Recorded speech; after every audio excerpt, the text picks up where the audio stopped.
6장 1절부터 제가 봉독하겠습니다. 여호와께서 이같이 말씀하시되 너희는 공평을 지키며 의를 행하라. 나의 구원이 가까이 왔고 나의 의가 쉬이 나타날 것임이라 하셨은즉 안식일을 지켜 더럽히지 아니하며 그 손을 금하며 모든 악을 행치 아니하여야 하나니 이같이 행하는 사람 이같이 굳이 잡는 인생은 복이 있느니라. 여호와께 연합한 이방인은 여호와께서 나를 그 백성 중에서 반드시 갈라내시리라 말하지 말며 고자도 나는 마른 나무라 말하지 말라. 여호와께서 이같이 말씀하시기를 나의 안식일을 지키며 나를 기뻐하는 일을 선택하며 나의 언약을 굳게 잡는 고자들에게는 내가 내 집에서 내 성 안에서 자녀보다 나은 기념물과 이름을 주며 영영한 이름을 주어 끊치지 않게 할 것이며 또 나 여호와께 연합하여 섬기며 나 여호와의 이름을 사랑하며 나의 종이 되면 안식일을 지켜 더럽히지 아니하며 나의 언약을 굳게 지키는 이방인마다 내가 그를 나의 성산으로 인도하여 기도하는 내 집에서 그들을 기쁘게 할 것이며 그들의 번제와 희생은 나의 단에서 기꺼이 받게 되리니 이는 내 집은 만민의 기도하는 집이라 일컬음이 될 것임이니라. 최근에 제가 읽었던 또 말씀 중에 또 묵상했던 말씀 중에 가장 마음에 와 닿았던 말씀을 제가 봉독해 드렸습니다. 원래 첫 율법인 모세의 율법에 의하면 생식 기능이 없는 고자와 이방인은 하나님의 총회에 들어오지 못한다는 규례가 있습니다. 그런데 이사야 선지자는 이제 읽었던 말씀처럼 성령의 감동하심을 받고 예수 그리스도의 십자가의 구원 사역의 완성으로 말미암아 고자와 또 이방인은 물론이고 모든 만민에게 하나님의 친백성이 되는 축복을 받게 될 것이라는 놀라운 복음의 말씀입니다. 다시 말해서 자신의 선택과는 관계없는 출생과 또 주어진 여건만으로 하나님의 백성이 되는 그 구약의 율법이 폐하여지고 오직 고자이건 혹은 이방인이건 간에 또 유대인이건 간에 관계없이 하나님을 경외하는 믿음과 또 온전한 자신의 선택으로 말미암아 하나님의 백성이 되며 하나님의 집에서 하나님의 성전에서 영원히 복된 삶을 살게 될 것이라는 놀라운 약속의 말씀입니다. 자, 이사야 선지자 당시에 율법의 형식에 매여서 자신들은 율법을 지키지 않으면서 율법이 없는 이방인을 짐승 취급했던 이스라엘 백성들에게는 제가 이제 읽은 이사야 56장 1절부터 7절까지의 말씀은 그 당시 유대인들의 그 생각을, 그 삶을 완전히 뒤집어 엎는 충격적인 선포의 말씀이라고 할 수 있습니다. 이것은 마치 예수님이 사역할 당시에도 노예제도가 있었죠.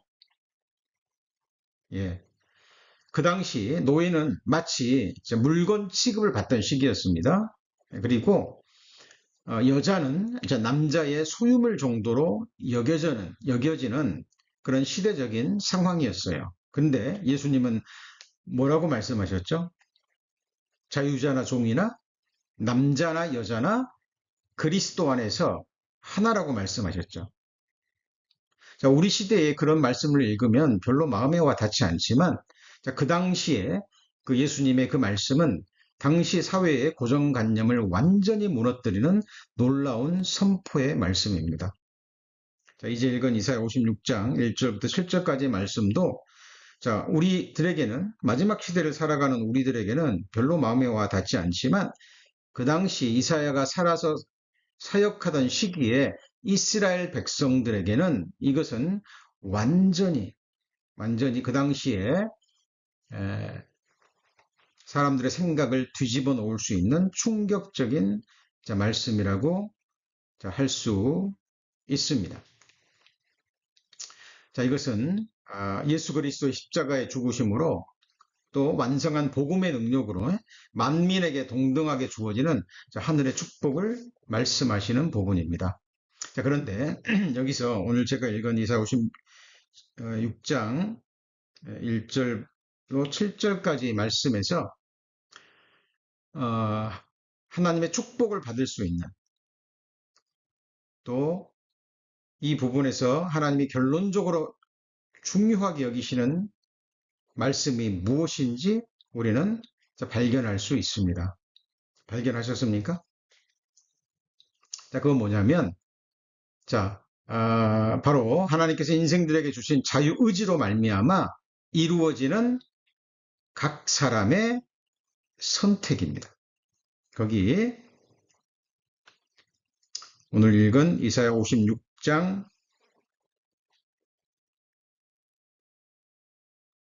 보면 4절에 보면 이런 말씀이 나오죠. 이사야 56장 4절 찾으셨죠?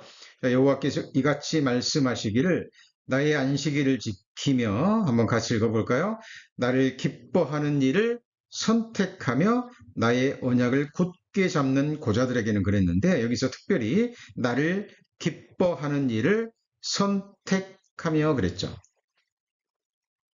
자, 우리 개역 한글 성경에서는 나를 기뻐하는 일을 선택하며 그랬는데, 다른 번역본에서는요, 내가 기뻐하는 것들을 선택하며 이렇게 돼 있죠. 같은 의미라고 볼 수 있습니다. 자, 그리고 하나님의 약속을, 하나님의 언약을 굳게 잡는 자들이 있죠. 자, 우리 신앙생활에 있어서 본질적인 굉장히 중요한 두 부분을 지금 이사야 선지자는 언급하고 있습니다.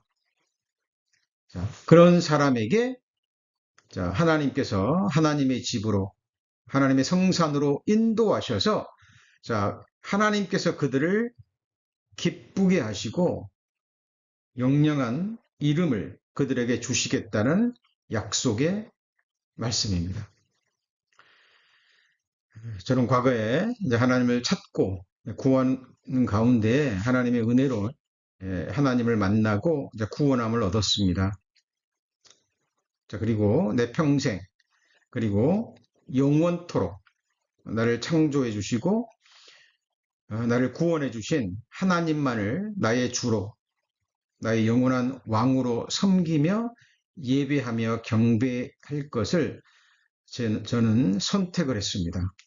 우리 성도님들도 마찬가지죠. 그러나 그 이후에 그 선택이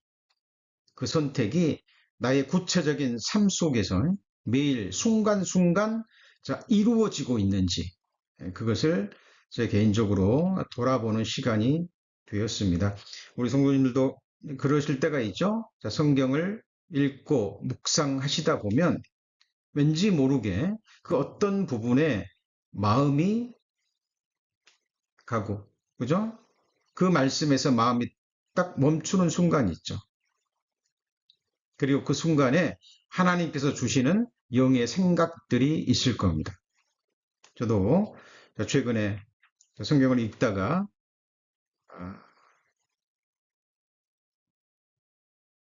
나를 기뻐하는 일을 선택하며, 그죠? 내가 기뻐하는 것들을 선택한다라는 이 말씀에서 제 마음이 멈췄습니다. 그리고 저 과거에 제가 했던 제 나머지 생애를 두고 저의 모든 것을 걸고 선택했던 이 선택이 구체적인 일상 가운데 매일 매 순간 이루어지고 있는지 돌아보고 또 회개하는 그런 시간을 가졌습니다. 하나님을 슬프게 하는 일이 아니죠. 하나님을 근심하게 하는 일이 아니라 그런 것들을 피하고요. 하나님을 기뻐하며, 그죠? 하나님을 기뻐한다라는 것은 이 세상 것들을 기뻐하지 않고 헛다른 것들을 기뻐하지 않는 거죠. 성경에 나오는 복 있는 사람이 어떤 사람인지 시편 1편에 나와 있죠. 복 있는 사람은 악인의 꾀를 쫓지 아니하며 주인의 길에 서지 아니하며 오직 오만한 자의 자리에 앉지 아니하고 오직 여호와의 율법을 즐거워하여, 그렇죠? 그 율법을 주야로 묵상하는 자로다 그랬는데, 자, 율법을 즐거워한다라는 건 다른 말로 하나님을 기뻐하는 거죠. 그렇죠? 우리의 유일하고 영원한 기쁨의 원인과 대상은 오직 주님 뿐이시죠. 자, 그래서 우리는 생각해야 됩니다. 우리가 과거에 당연히 구원받은 그리스도인이라면 어느 날 자기 인생의 방향을 결정했을 겁니다. 먹든지 마시든지 무엇을 하든지 하나님의 영광을 위해서, 하나님 나라의 완성을 위해서, 그리고 복음을 위해서 우리 인생의 방향을 결정했습니다. 선택했죠? 그러나 그 선택이 우리 일상 가운데, 구체적인 삶 가운데 그 선택이 계속해서 이어지냐는 거죠. 자, 이거는 과거에 우리의 그 한 번의 선택이 진정한 선택이었는지 아니었는지를 결정짓는 중요한 바로미터가 된다고 생각합니다. 우리 신앙생활에 있어서 그 부분은 굉장히 중요한 부분입니다. 자, 이 중요한 말씀 저희가 말씀 때도 여러 번 찾아봤지만 다시 한번 찾겠습니다. 신명기 30장 19절입니다. 신명기 30장 19절. 신명기 30장 19절. 자, 내가 오늘날 천지를 불러서 너희에게 증거를 삼노라. 내가 생명과 사망과 복과 저주를 네 앞에 두었은즉, 한번 같이 읽어볼까요? 너와 내 자손이 살기 위하여 생명을 택하고. 자, 이 말씀이 얼마나 소망이 되면서도 또 얼마나 두려움이 되는 말씀인지 모릅니다. 자, 이 말씀 속에 우리 앞에는 우리 나머지 생애뿐만 아니라 그 매일 매 순간순간 우리 앞에는 생명과 사망과 복과 저주가 있는 거예요. 그리고 우리는 그것들을 매일 매 순간 선택하며 살아가는 겁니다. 근데 그 선택이 결국은 생명이냐 사망이냐 복이냐 저주냐를 결정짓는 건데, 바로 나만 관계된 것이 아니라 우리 자손과도 연결이 되어 있다는 것입니다. 자, 첫사람 아담이 범죄함으로 아담 안에 태어난 모든 인생들은 죄인으로 태어났죠. 연결되어 있는 겁니다. 영향력을 끼치는 겁니다. 자, 여호수아 24장 15절 말씀, 너무나 유명한 말씀이죠. 만일 여호와를 섬기는 것이 너에게 좋지 않거든 너희 열조가 강 저편에서 섬기던 신이든지 혹 너희의 거하는 땅 아모리 사람이 섬기는 신이든지 오늘날 섬길 자를 택하라. 나와 내 집은 여호와를 섬기겠노라. 자, 우리 마음을 결정하는 중요한 선택을 했다면 그 선택은 지속적으로 이루어져야 되는 거죠. 그죠? 자, 물론 순간순간 우리는 연약하고 죄성이 있기 때문에 순간순간 죄를 지을 수 있고 넘어질 수 있습니다. 그러나 하나님의 사람이라면, 구원받은 그리스도인이라면 우리가 넘어질 때 하나님이 가만히 있지 않으시죠? 죄를 범하고 곁길로 갈 때 하나님의 지팡이와 막대기, 하나님의 사랑의 채찍이 함께합니다. 그럴 때 우리는 다시 하나님의 손길을 깨닫고 하나님의 뜻을 깨닫고, 그죠? 죄를 자백하고 돌아서고 다시 우리 삶의 방향을 다시 한번 정리하죠. 그죠? 자, 이거는 우리 구원받은 그리스도인들의 삶 가운데 마지막 호흡이 있는 순간까지 우리가 걸어가야 될 우리의 신앙생활입니다. 자, 그 사람들에게 하나님은 놀라운 약속의 말씀을 주시는 겁니다. 그렇죠? 자, 이사야 56장 다시 한번 돌아가 볼까요? 이사야 56장 5절 7절입니다. 이사야 56장 5절 7절. 내가 내 집에서 내 성 안에서 자녀보다 나은 기념물과 이름을 주며. 자, 이 말은 무슨 말이냐면 내 자녀보다 나은 기념물이라는 것은 육신적으로 택한 이스라엘 백성들을 말하는 겁니다. 그죠? 자, 고자라도 이방인이라도 하나님이 기뻐하는 일을 선택하고 스스로 여호와와 연합해서 하나님의 종이 되기를 갈망하는 사람들에게 하나님이 주시는 축복이죠. 그죠? 내 성 안에서 자녀보다, 그러니까 1차적으로는 이스라엘 백성들보다 나은 기념물과 이름을 주며 영영한 이름을 주어 끊치지 않게 할 것이며 나 여호와에게 연합하며 섬기며 나 여호와의 이름을 사랑하며 나의 종이 되며 안식일을 지켜 더럽히지 아니하며 나의 언약을 지키는 이방인마다 내가 그를 어디로 인도합니까? 성산으로. 하나님이 계시는 곳이죠. 기도하는 내 집에서 그들을 기쁘게 할 것이며 그들의 번제와 이상은 나의 단에서 기꺼이 받게 되리니 이는 내 집은 만민의 기도하는 집이라 일컬음이 될 것임이라. 이 말씀에서 주목해야 될 것은 바로 만민입니다. 만민. 그죠? 자, 이 말씀을 예수님이 직접 인용하신 거 아시죠? 어디서 인용하셨습니까? 예, 노고를 만들어서 자, 성전을 정화하실 때 자, 돈을 바꾸고 자, 물건을 파는 그 상들을 둘러 엎으시면서 자, 하나님께서 인용하신 말씀이죠. 내 집은 만민의 기도하는 집이다. 그죠?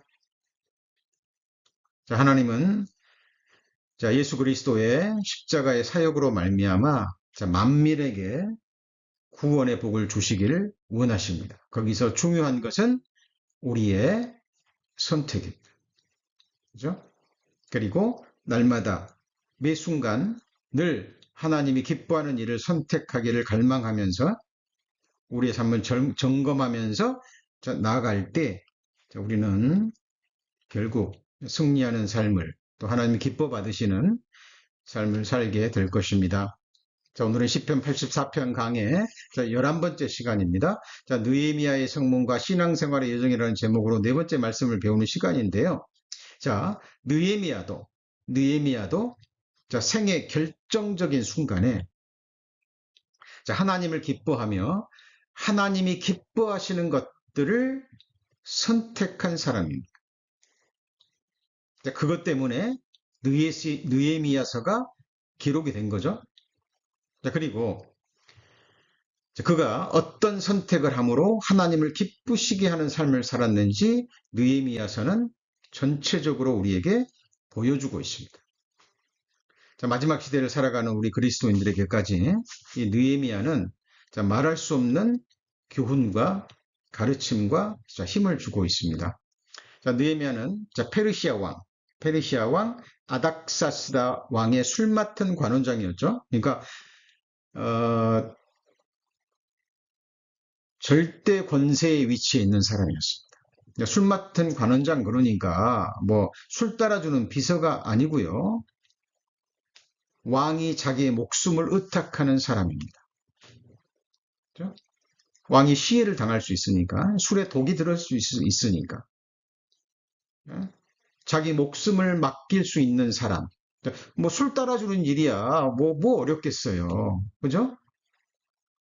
그러니까 어떤 사람을 술 맡은 관원장에 그 자리를 주냐면 정말 내가 믿을 수 있는 사람, 그리고 함께 정사를 논할 수 있는 능력 있는 사람이죠. 함께 나라를 통치할 수 있는 능력과 지혜, 모사를 술 맡은 관원장으로 세우는 거예요. 그러니까 이 당시 페르시아 왕 아닥사스다 왕 바로 옆에서 정사를 논했던 절대 권세에 위치해 있는 사람이 바로 누구냐면 느헤미야입니다. 자, 느헤미야는 자신의 안일만 생각했다면, 그렇죠? 자신의 부귀영화만 생각했다면 얼마든지 편안하고 세상 부귀영화를 누리면서 살아갈 수 있었을 거예요. 그런데 우리가 느헤미야서를 읽어보잖아요. 자, 그러면 느헤미야의 시선과 느헤미야의 마음은 항상 하나님께 가 있었습니다. 그리고 하나님의 약속이 있는 땅, 특히 하나님의 성전이 있는 땅, 그죠? 기도하는 집, 과거 자신들의 조상 다윗과 솔로몬의 기도 속에 그 신앙 가운데 세워졌던 예루살렘에 있는 예배하는 곳이고 만민의 기도하는 집인 성전에 항상 마음이 가 있었어요. 자, 그 부분에 대해서 우리 성경 한번 찾아보겠습니다. 느헤미야서 1장입니다. 느헤미야서 1장.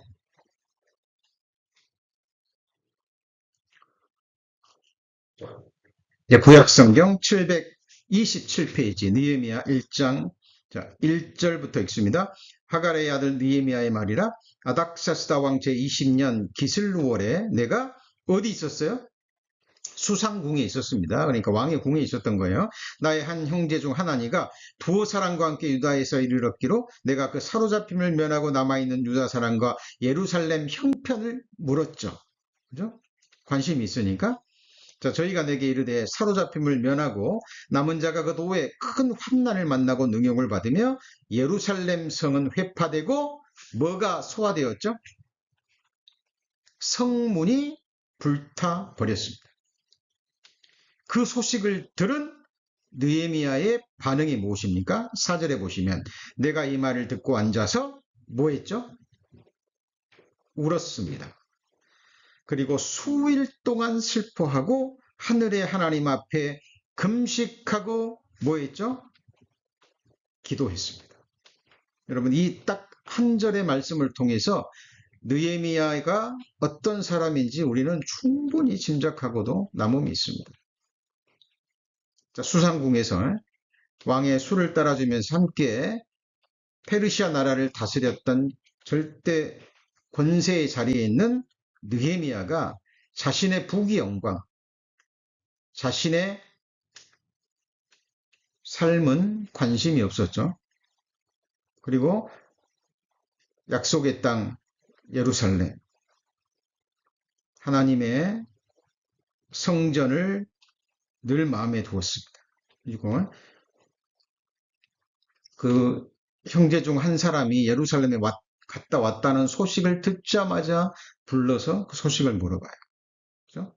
그리고 자, 성벽이 무너지고 성문이 불탔다는 소식을 들었습니다. 자, 이 문은 어떤 문이었습니까? 자, 그러니까 수룹바벨 성전, 제2성전을 세웠는데 또 시간이 지나면서 어떻게 됐어요? 그것이 또 불타버리고 무너지고 하는 거였죠. 그러니까 한때 믿음의 사람들이 일어나서 신앙 부흥을 일으키면 그죠? 뭐 잠시 그런 모습을 보이다가 또 시간이 지나면 사람들이 어떻게 돼요? 또 마음이 하나님께 돌아서고 또 범죄함으로 또 성전이 회파되고 성벽이 회파되고 성문이 불타버리는. 자, 그리고 이 느헤미야는 5절부터요. 하나님 앞에 자기 죄와 조상의 죄를 자백하면서 하나님 앞에 기도합니다. 그죠? 기도합니다. 그리고 11절 보시죠. 주여 구하오니 귀를 기울이사 누구의 기도요? 종의 기도와 주의 이름을 경외하기를 기뻐하는 종들의 기도를 들으시고 오늘날 종으로 형통하여 이 사람 앞에서 은혜를 입게 하옵소서 하였더니 자, 그때에 내가 왕의 술 관원이 되었었느니라 그랬는데 이제 우리말 보면 뭐 잘못 오해하기 쉽습니다. 이 기도를 하고 나서 느헤미야가 왕의 술관이 되었던 것처럼 되는데 그게 아니에요. 이 기도를 할 때 이미 느헤미야는 왕의 술관원이었어요. 그렇죠? 자, 이거 오해하시면 안 됩니다. 이 기도를 해서 왕의 술관이 된 것이 아니에요. 아닙니다. 그때 이 기도를 하였을 때 이미 왕의 술관원이 되었었느니라 이렇게 돼 있죠. 그러면 이 종의 기도가 뭘까요?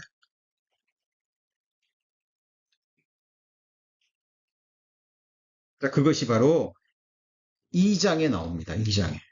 그러니까 느헤미야는 자기 그 영광의 자리를, 권세 있는 자리를 박차고 예루살렘으로 돌아가서 무너진 성벽을 다시 세우고 불타버린 성문을 다시 세우는 것이 소원이었어요. 그리고 그런 삶을 사는 것이 자신의 삶의 형통함이었습니다. 많은 사람들이 형통함을 구합니다. 성경을 오해해요. 그래서 형통한 삶을 주옵소서. 이 형통을 뭐라고 생각하냐면 그냥 하는 일마다 다 잘 되고 하는 사업마다 잘 되고 뭐 자식들 잘 되고 부자 되고 아프지 않고 이런 것만을 형통이라고 생각해요. 성경에 그런 말 있어요, 없어요? 없습니다. 그죠? 오히려 요셉이 누명을 쓰고, 그죠? 범죄하지도 않았는데 성폭행범이라는 누명을 쓰고 감옥에 들어갔는데 성경은 말하죠. 하나님이 요셉과 함께함으로 요셉이 형통하였더라 이렇게 돼 있죠. 성경에서 말하는 형통은 그게 아닙니다. 느헤미야의 형통은 왕 옆에서 왕궁에서 편안하게 권세를 누리면서 영광을 누리면서 페르시아 나라를 통치하고 부귀 영화를 누리는 것이 아니라 그 자리를 박차고 나가서 예루살렘 땅으로 돌아가서 그 성전을 다시 회복하고 이스라엘 민족의 하나님을 향한 신앙을 회복하는 것이 그가 원하는 것이었고 그런 삶이 느헤미야에게 있어서는 형통의 삶이었어요. 그것을 구한 겁니다. 2장에 보실까요? 아닥사스당 20년 니산월에 왕의 앞에 술이 있기로 내가 들어 왕에 들었는데 이전에는 내가 왕의 앞에 수색이 없었더니 왕이 내게 이르시되 네가 병이 없거늘 어찌하여 얼굴에 수색이 있느냐 이는 필연 내 마음에 근심이 있음이로다. 그때 내가 크게 두려워하여. 왜 두려워했을까요?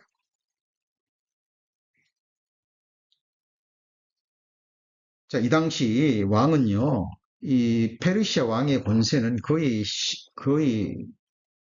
신에 가까운 권세입니다.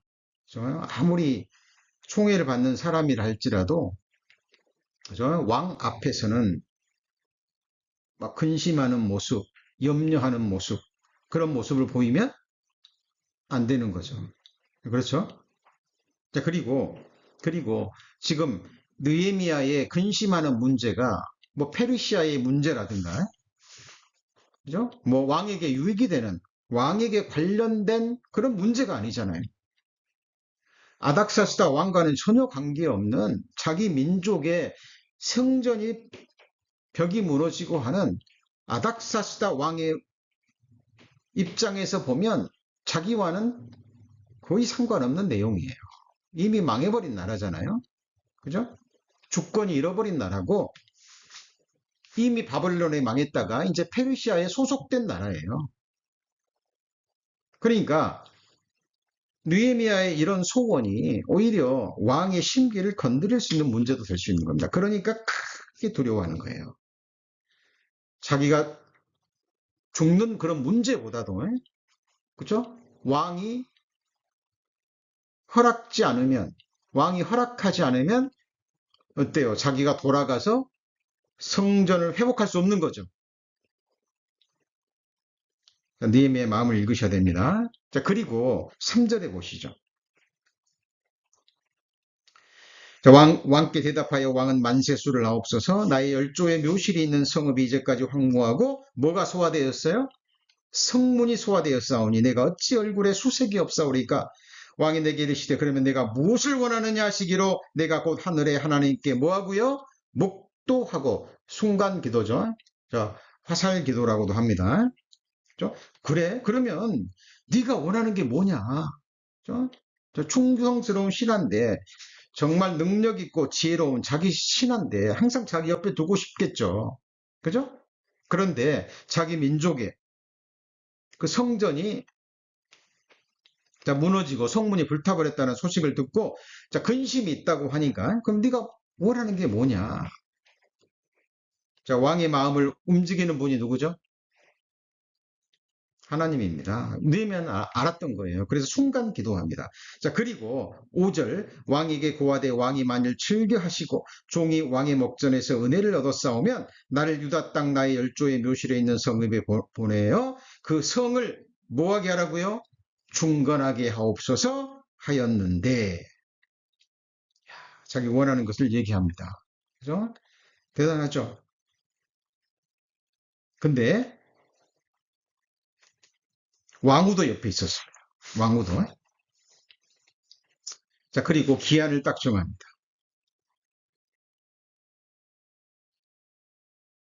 자, 하나님께서 아닥사스다 왕의 마음을 열어주신 거죠. 그죠? 그리고 느헤미야의 기도를 들어주시고 느헤미야의 형통한 삶을 허락하신 거예요. 그리고 조서까지 보내서 허락합니다. 재료들도 줄 수 있도록. 그런데 실제로 느헤미야서의 나머지를 읽어보면 느헤미야가 막 아무 장애물도 없이 그냥 쉽게 성전을 중건했습니까? 아닙니다. 아니에요. 많은 어려움이 있었고 대적들의 방해가 있었어요. 그죠? 나중에 나오지만 한 손에는 무기를 들고 한 손에는 망치를 들고 그죠? 대적과 싸우면서 성을 재건합니다. 자, 우리가 지금 배우고자 하는 부분은 느헤미야의 어떤 믿음을 배우는 게 아닙니다. 왜 제가 이 말씀을 드렸냐면 지금 우리가 무엇을 통해서 배우고 있습니까? 느헤미야의 뭐예요? 성문과 신앙생활의 여정이에요. 그렇죠? 이걸 우리가 지식적으로 그냥 받아들이지 않기 위해서 이 느헤미야의 성문이 어떤 과정을 통해서 다시 성벽이 세워지고 성문이 만들어지고 거기에 이름이 붙여졌는지, 그죠? 한 사람의, 한 믿음의 사람의 희생과 간절한 기도와 그의 정말 하나님이 기뻐하시는 길을 선택했죠. 느헤미야는 선택했잖아요. 하나님이 기뻐하시는 것을 선택한 거예요. 그 결과 느헤미야서가 기록이 되고 하나님의 자녀들에게 구원받은 그리스도인들에게 말할 수 없는 교훈과 위로와 힘을 줍니다. 자, 그렇게 해서 성문이 만들어지고 그 성문에 이름들이 붙여졌는데 그것이 바로 우리 신앙생활의 처음부터 끝까지 그 모든 과정을 그림으로 보여주는 메시지가 들어있다는 거 우리가 지금 배우고 있는 겁니다. 그래서 이 배경을 우리 성도님들이 아시고 또 인지할 때 이 말씀이 살아서 입체적으로 우리에게 은혜가 되리라 생각합니다. 자, 지난 시간까지 우리 어디까지 배웠습니까? 자, 먼저 10가지 문 한번 생각해 보실까요? 첫 번째 문이 뭐였습니까? 양문. 그러죠? 양문. 그죠? 6월절 어린 양. 내가 문이니. 그러셨죠? 그 다음에 무슨 문이죠? 어문. 그죠? 베드로를 부르시면서 사람 낚는 어부가 되게 하리라 그러셨죠? 그죠? 우리가 양의 문을 통과한 후에 구원받고 우리가 바로 이어지는 삶이 전도의 삶입니다. 구원받으면 바로 전도하고 싶었죠. 그죠? 자, 그리고 그 다음이 무슨 문입니까? 옛문이었죠. 옛문. 그죠? 전도하는 게 쉽지 않죠? 고난이 주어지고 낙담하고 넘어지기도 하고 침륜에 빠지기도 합니다. 그러면서 사탄은 계속 역사합니다. 그렇죠? 그래서 옛 길 중에 두 길이 항상 앞에 있는 거예요. 구원받았지만 그렇죠? 그 두 옛 길이 무슨 길이었습니까? 하나는 선한 옛적 길, 또 하나는요 악인이 밟던 옛적 길. 그 선택이 또 우리 눈앞에 있는 거예요. 자, 그것을 보여주는 문이 무슨 문이에요? 옛 문입니다. 그죠? 우리 거기까지 배웠고요. 지난 시간에 이제 오늘부터 골짜기 문을 배웠는데 골짜기 문은 초기에 2가지를 배웠습니다. 뭘 배웠습니까? 눈물 골짜기하고 그리고요. 악골 골짜기, 아간이 범죄함으로 징계를 받았던 징계의 골짜기, 악골 골짜기에 대해서 배웠습니다. 자, 오늘은 이 골짜기 문 중에 그 골짜기 문 중에 나머지 2가지 골짜기를 배울 겁니다. 자, 전투의 골짜기와 침묵의 골짜기에 대해서 배울 텐데 먼저 전투의 골짜기 한번 찾아보죠. 사무엘상 17장 2절입니다.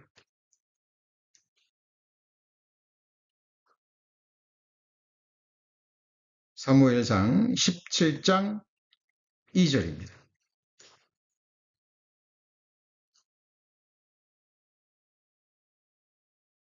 자, 사무엘상 17장 2절. 사울과 이스라엘 사람들이 모여서 같이 읽습니다. 엘라 골짜기에 진치고 블레셋 사람을 대하여 항오를 벌였으니. 여기 보시면 사울과 이스라엘 사람들이 모여서 자, 엘라 골짜기에 진쳤다 그랬는데 이 엘라 골짜기가 무슨 골짜기입니까? 자, 다윗과 골리앗이 싸웠던 바로 골짜기죠. 자, 다윗과 골리앗의 이 싸움은요, 그냥 다윗이라는 한 인생과 골리앗이라는 사람과의 싸움으로 끝나는 것이 아니라, 우리 구원받은 그리스도인들과, 구원받은 그리스도인들, 하나님의 백성들의 대적인 우리 안의 육신, 세상, 그리고 이 세상 임군인 사탄 마귀와 그를 따르는 악한 영들과의 그 치열한 영적 전쟁을 상징적으로 보여주는 싸움입니다. 자, 그래서 우리 싸움의 전쟁의 실체를 우리는 명확하게 보셔야 되고요. 그리고 바로 그 싸움이 지금 우리 안에 있다라는 겁니다. 이 치열한 싸움, 이 치열한 전쟁이 이루어지는 골짜기가 무슨 골짜기예요? 엘라 골짜기입니다. 지금 우리 성도님들, 자, 우리는 이 골짜기, 엘라 골짜기가 지금 어디 다음에 나오죠? 양문, 어문, 그 다음에요. 옛문 다음에 골짜기 문이에요. 자, 느헤미야서에 이렇게 순서적으로 나옵니다. 10가지 문이. 자, 이 골짜기 문 중에 바로 무슨 골짜기가 있어요? 아골 골짜기도 있고, 눈물 골짜기도 있고, 무슨 골짜기요? 엘라 골짜기입니다. 이것은 바로 전투의 골짜기죠. 그죠?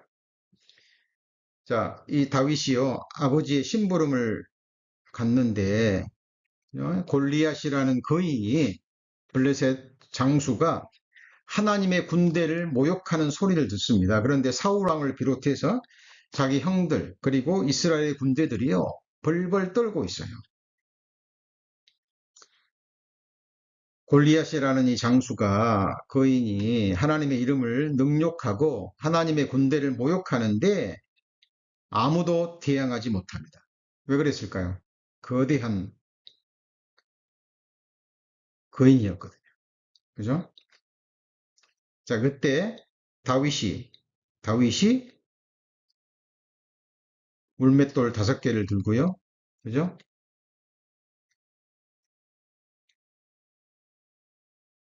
너는 칼과 단창으로 나오지만 나는 네가 능욕하는 만군의 여호와의 이름으로 내게 나아가노라. 자, 그리고 물맷돌로 골리앗의 이마를 맞추고 쓰러뜨리죠. 그죠? 이 전쟁이 일어났던 골짜기가 바로 엘라 골짜기입니다. 그죠? 다윗은 우리의 모습이고요. 이 골리앗은 우리 안의 옛사람이죠. 죄성을 지닌. 그죠? 그리고 이 세상을 지배하는 사탄과 악한 영들과의 치열한 전쟁의 그림자와 모형입니다. 우리는 지금 이 싸움을 싸우고 있는 거죠. 자, 우리 성도님들, 이 사탄 마귀 악한 영들은 우리 눈에 보이지 않잖아요. 우리 구원받은 그리스도인들은 이들의 실체를 알고 있습니다. 이들의 능력도 알고 있어요. 이들의 괴계도 알고 있습니다. 그런데 우리가 말씀을 통해서 우리의 영안을 계속 밝히지 않잖아요. 그리고 이들을 계속 대적하지 않으면 순간순간 잊어버립니다. 이들의 존재와 역사에 대해서, 그리고 이들에 의해서 우리가 넘어지는 것이 얼마나 치명적인지, 그죠? 우리 또 잊어버릴 수 있어요.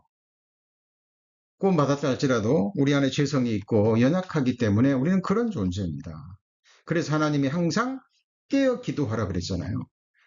사탄 마귀가 우는 사자처럼 삼킬 자를 찾는다 그랬죠. 그죠? 여기에 넘어진 사역자들, 그리스도인들이 셀 수 없습니다.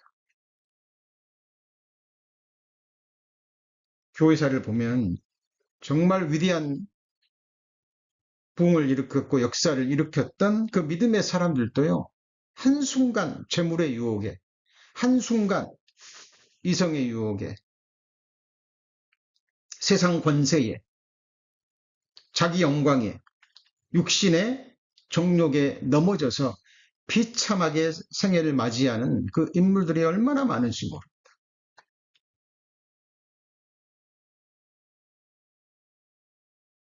우리는 기억하셔야 됩니다. 우리는, 그죠? 양문을 통과해서, 자, 마지막 문이 무슨 문이라고요?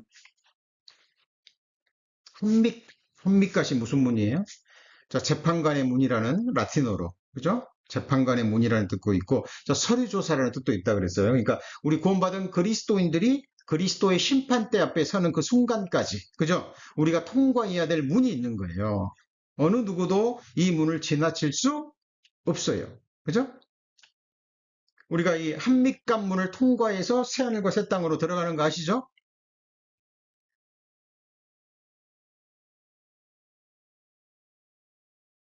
양문을 통과했다면, 그죠? 정상적인 신앙생활, 그 과정이, 여정이 바로 느헤미야가 만든 성문 10개의 문들의 이름이 우리에게 그림으로, 이미지로, 그죠? 하나님이 시청각 교육으로 그대로 보여주시는 거예요. 그게 굉장히 중요한 부분입니다. 우리 성도님들, 엘라 골짜기에 있습니까? 오늘은 어떤 싸움을 하셨습니까? 어떤 전쟁을 하셨나요? 에베소서 6장 10절입니다.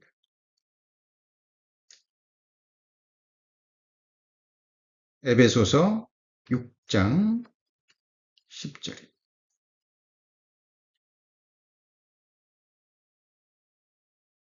에베소 6장 10절 316페이지에 종말로 너희가 주 안에서와 그 힘의 능력으로 강건하여지고 마귀의 괴계를 능히 대적하기 위하여 하나님의 전신 갑주를 입으라. 우리의 씨름은 우리의 싸움은 그런 말이죠. 혈과 육에 대한 것이 아니요 정사와 권세와 이 세상의 이 어두움의 세상 주관자들과 하늘에 있는 악의 영들에게 대함이라.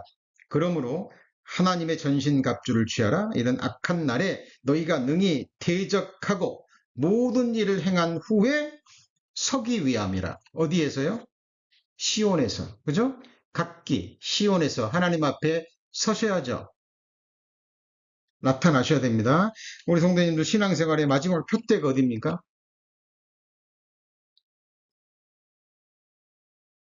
이 신앙의 길 끝에서 누구를 보셔야 돼요?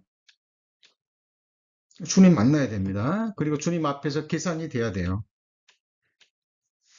하나님이 행한 대로 갚아주신다고 말씀하셨기 때문에 하나님 그 말씀도 문자 그대로 지키셔야 돼요. 행한 대로, 일한 대로. 하나님은 보응하시는 하나님이죠.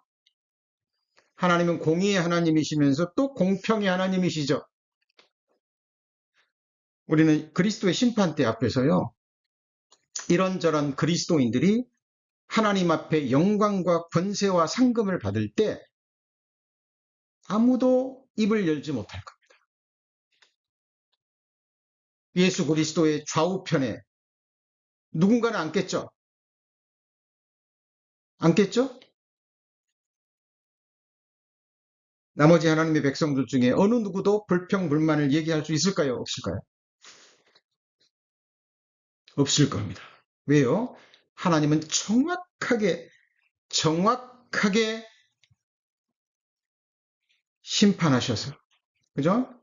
경우를 가르셔서 하나님의 좌우편에서 천년 왕국과 영원한 나라를 통치하고 다스릴 그 권세가 누구에게 주어질지 정확하게 하나님은 심판하실 것이기 때문에 아무도 하나님 앞에서 입을 열지 못할 거예요. 뿐만 아니라 각 그리스도인들이 백성들이 10고울 권세, 9고울 권세, 5고울 권세, 3고울, 2고울, 1고울 권세를 받을 때 각 사람에게 하나님의 칭찬이 있을 때 우리는 다 함께 영광의 박수를 올려드릴 겁니다. 그죠? 우리는 마지막 한밑갑 문에 서셔야 됩니다. 그러기 위해서 우리가 통과해야 될 문 중에 하나가 뭐라고요? 엘라 골짜기입니다.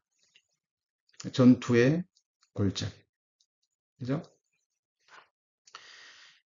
평강의 하나님이 사탄을 너희 발 아래 속히 상하게 하시리라 그랬죠? 그죠? 그죠? 이 전쟁이지만 뭘 확신하고 가셔야 돼요? 승리를 확신하고 가셔야 돼요. 그죠?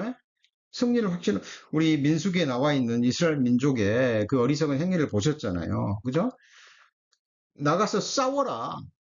이기면 되는데, 나가서 싸우면 이기는데 두려워서 못 나가잖아요. 그리고 40년을 방황하죠. 그죠?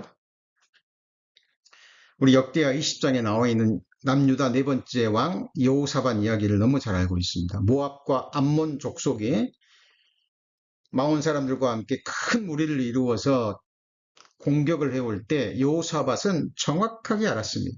뭘 알았죠? 나름대로 군대를 정비하고 예비했지만, 그죠? 자기 군대가 얼마나 약하고 쳐들어오는 대적이 얼마나 강한지 알았어요. 그리고 하나님 앞에 그대로 나아가죠. 큰 무리가 쳐들어오는데 어떻게 할 줄도 모르고 오직 주만 바라봅니다. 그리고 온 백성들로 하여금 하나님 앞에 딱 서게 합니다. 기도하죠. 그죠? 믿음이라는 그런 겁니다. 오만불손하게 하나님께 기도하지도 않고 묻지도 않고 전쟁에 나가는 것이 아니라 우리의 연약함과 상대방의 강함을 알고 도움을 구할 분은 하나님밖에 없는 거예요. 그래서 하나님 앞에 정확하게 나가죠. 그때 선지자를 통해서 승리의 확답을 받죠. 승리의 확답을 받아요. 그때 여호사밧이 한 행동이 뭐였습니까? 그 전에는 두려워했지만 하나님의 약속의 말씀을 듣고 뭐 했죠? 두려워하지 않았어요. 그리고 믿고 찬송해 버립니다. 그리고 총칼을 든 군대 앞에 예복을 입은 찬양대를 앞에 내보내요. 그죠? 우리 신앙생활에 있어서 찬양이 얼마나 중요한지 모릅니다. 승리의 찬가예요. 아직 싸움이 끝나지 않고 싸움이 앞에 있고 싸우고 있지만 승리는 누구 거예요? 우리 것이라는 승리의 찬가인 거예요. 하나님이 그 찬송하는 소리를 들을 때 복병을 두어서 대승리를 거두게 만들죠. 그죠? 그러면 이스라엘 군대는 아무것도 안 하는 게 아니죠. 항우를 이루고 서서 그랬습니다. 항우를 이루고 서서 여호와께서 어떻게 구원하는 것을 보라 얘기했어요. 그래서 우리도 사탄 앞에, 우리 앞에 있는 장애물 앞에, 대적 앞에 등을 보이면 돼요, 안 돼요? 안 됩니다. 정면으로 부딪혀야 돼요. 그죠? 왜요? 우리는 엘라 골짜기에 있기 때문에 그래요. 이스라엘 왕과 다윗의 형들과 그 장성한 군인들은 벌벌 떨었잖아요. 벌벌 떨었어요. 하나님 앞에 기도도 하지 않고 그냥 눈앞에 보이는 것은 골리앗뿐이었어요. 그때 소년에 불과했던 다윗이요, 힘있게 담대히 나가잖아요.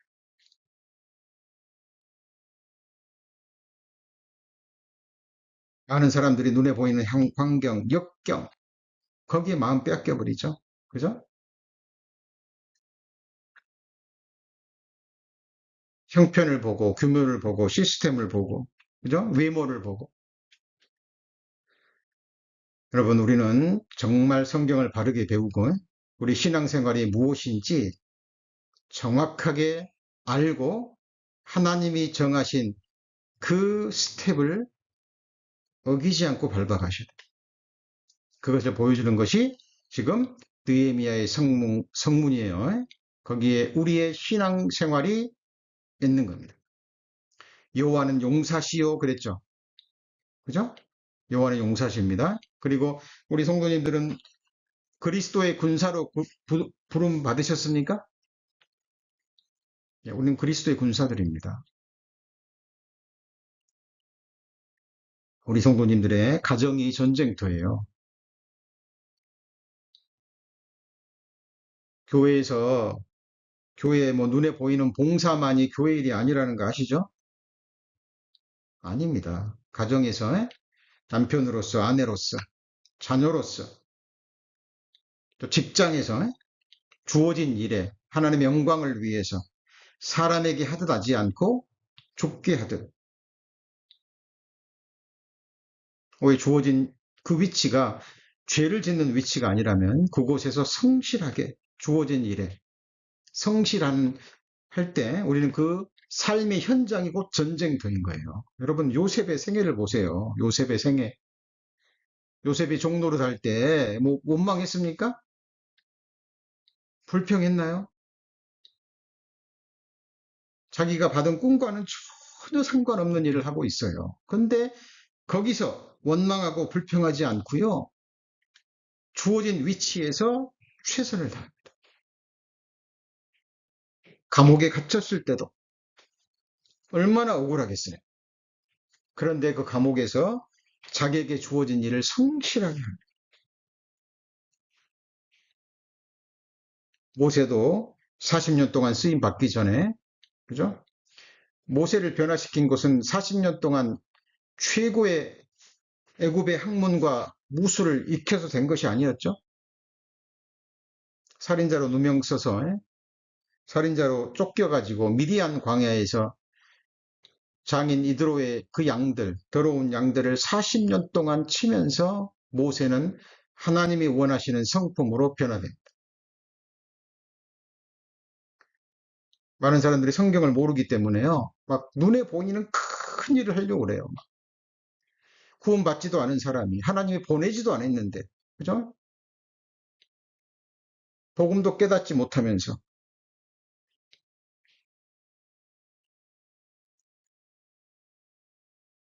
주님의 일을 한다고 하는 사람들이 얼마나 많은지. 여러분, 우리가 할 수 있는 일은, 그죠? 작은 일이라고 생각하지 마시고 우리 삶의 현장 그곳이 바로 곧 치열한 엘라 골짜기입니다. 우리 어린 자녀들은, 우리 형제자매님들은 우리에게 맡겨진 그 귀한 자녀들을 하나님의 자녀로, 하나님의 백성으로 교육시키고 양육시키는 일이 얼마나 중요한데요. 그것이 바로 엘라 골짜기. 그렇죠? 우리가 말씀 안에서 깨어 기도하지 않잖아요. 그러면 이 치열한 영적 전쟁의 실체를 보지 못합니다. 구원받은 그리스도인이라도 속적없이 이 전쟁에 패하고 말죠. 우리는 체험적으로 이 모든 사실을 알고 있습니다. 그죠? 자, 육신적으로 택한 이스라엘의 역사를 보면 곧 전쟁의 역사죠. 그죠? 전쟁의 역사입니다. 이스라엘 역사 잘 보세요. 지금도 전쟁 중이죠. 지금도 전쟁 중이에요. 이스라엘은 수많은 전쟁의 가장 큰 피해자였습니다. 예, 비참한 역사를 가지고 있죠. 그런데 그 이스라엘의 역사는 곧 하나님의 친백성인 우리 구원받은 그리스도인들의 치열한 영적 전쟁의 역사를 보여주는 그림자와 모형입니다. 정확합니다. 자, 이 전쟁을 위해서 하나님은 우리에게 하나님의 거룩한 이름을 허락하셨어요. 자, 여호와 니시만 우리에게 주신 하나님의 깃발이 아닙니다. 하나님이 우리에게 주신 모든 이름들이 하나님이 우리에게 주신 배너예요. 배너. 시편 20편 5절입니다. 시편 20편 5절. 자, 우리가 너의 승리로 인하여 뭘 부르죠? 개가를 부르며 우리 하나님의 이름으로 뭘 세우죠?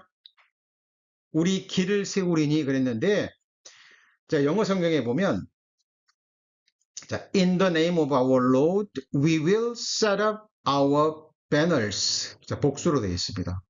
자, In the name of our God, we will set up our banners. 배너가 아니에요. banners예요. 그러니까 하나님의 이름들로 우리의 뭘 세운다고요? 깃발을 세우는 거예요. 그러니까 여호와 니시뿐만 아니라 우리에게 주신 그 거룩한 이름들을 하나님은 우리에게 깃발로 주신 거예요. 성령의 바람으로 우리 눈앞에 펄럭이고 있는 그 깃발들을 우리는 보셔야 됩니다. 전쟁에서 가장 중요한 것이 명분인 거 아시죠?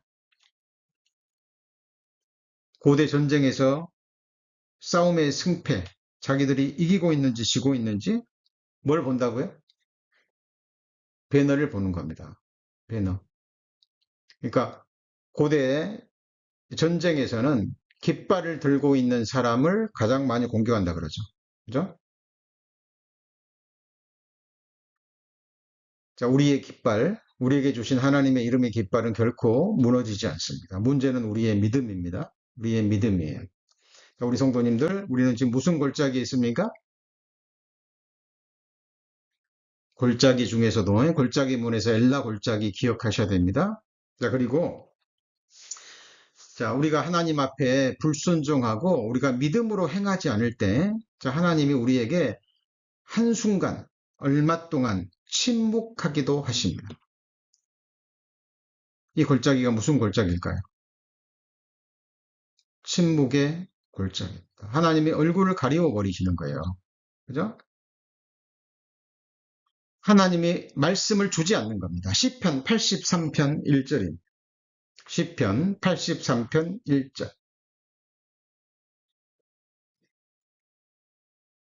시편 83편 1절입니다. 자, 하나님이여 침묵지 마소서. 하나님이여 잠잠치 말고 고요치 마소서. 자, 하나님이여 뭐 하지 말라고 기도합니까? 침묵치 마소서. 왜 침묵하니까? 하나님이 말씀을 주지 않으시니까 얼마나 답답할까요? 자, 하나님이 아브라함에게 침묵한 기간이 있었죠. 믿음의 조상 아브라함에게 하나님이 얼굴을 가리우고 말씀을 주지 않고 나타나지도 않고 그냥 내버려 두셨던 기간이 있습니다. 몇 년입니까? 무려 13년입니다. 언제요? 이스마엘을 낳은 후. 누구를 낳은 후요? 이스마엘을 낳은 후에 하나님이 분명히 아들 주시다 그랬는데 믿지 않고 육신의 생각으로 사생자를 낳았잖아요. 하갈을 취해서 육신의 자녀 이스마엘을 딱 낳은 후 13년 동안 하나님은 아브라함에게 침묵하셨습니다. 얼마나 답답했을까요? 얼마나 힘들었을까요?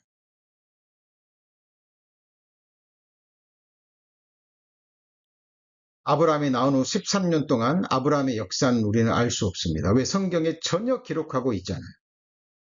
근데 13년이 보통 긴 기간이죠? 짧은 시간이 아니잖아요.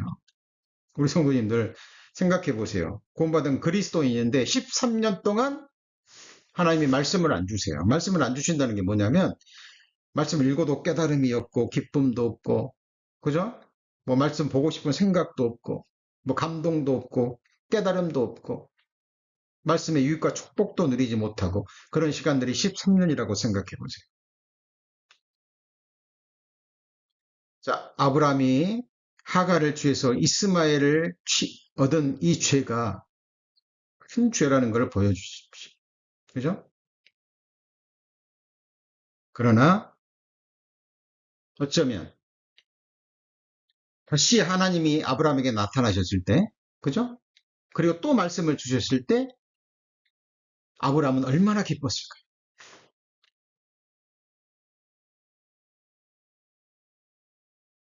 그래서 어떤 사람들은요, 이 13년의 침묵의 기간이 어찌 보면 아브라함에게는 큰 은혜의 기간이었다고도 합니다. 저도 이런 간증을 가끔씩 들은 적이 있는데요. 하여튼 하나님은 가끔씩 우리에게 하나님의 섭리에 따라서 무슨 골짜기를 주신다고요? 침묵의 골짜기를 허락하시도 합니다. 그때는 어떻게 됩니까? 우리 기다려야 돼요. 그러죠? 기다려야 됩니다. 곁길로 가지 않고 하나님 앞에 묵묵히 기다려야 돼요. 자, 말라기에게 말씀을 주신 후 하나님은 400년 동안 침묵하시죠. 말라기가 기록된 후 예수 그리스도가 오시고 마태복음 기록할 때까지가 400년입니다. 그죠? 근데 그러면 400년 동안 하나님은 침묵하셨는데 하나님은 400년 동안 일하지 않고 그냥 놓으셨을까요? 역사가들은 얘기합니다. 그때 하나님은 알렉산드리아 대왕을 통해서 자, 복음이 증거될 수 있는 바탕이 되는 헬라 문화를 만드셨습니다. 자, 예수님이 사역하실 당시에 헬라 문화였죠?